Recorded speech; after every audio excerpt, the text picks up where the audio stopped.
เมืองจับปะซักจัดงานแข่งขันสวงเรือประเพณีประจำปี 2025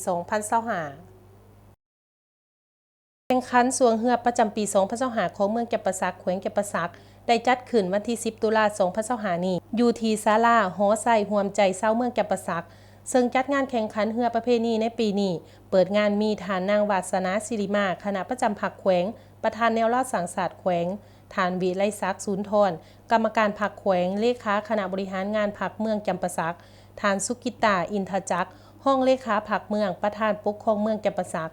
มีการนำขันแขวงเมืองต่างเมืองและมวลชนชาวเมืองจำปาสักตลอดหอดนักท่องเที่ยวทางภายในและต่างประเทศเขาห่วมยางขับข้าน้าแน่น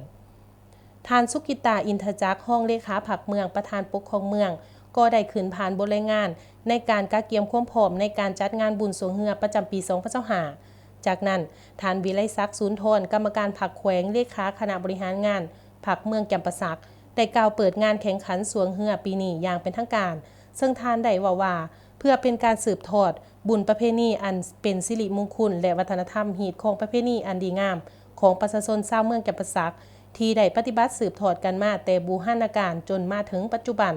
การแข่งขันปีนี้มีเรือเข่าแข่งขันทั้งหมด21 ลำการจัดงานครั้งนี้เพื่อให้รับประกันให้ได้3ด่านคือรับประกันให้ได้หีดของประเพณีด่านความสามัคคี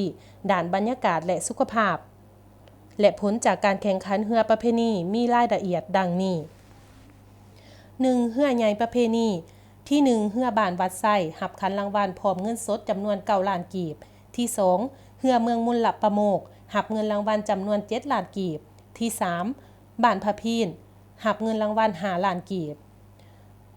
2. เรือใหญ่สูตร33 สีพายผลการแข่งขันคือที่ 1 เรือบ้านวัดไส้หับขันรางวัลพร้อมเงินสดจำนวน8 ล้านกีบที่ 2. เรือเมืองสนะสมบูรณ์หับเงินรางวัลจำนวน6 ล้านกีบที่ 3. เรือบ้านพะพีนหับเงินรางวัล4 ล้านกีบ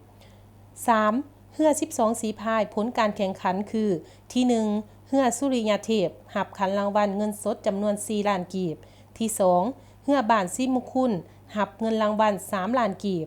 ที่ 3. เรือบ้านวัดหลวงเก่าหับเงินรางวัล2 ล้านกีบ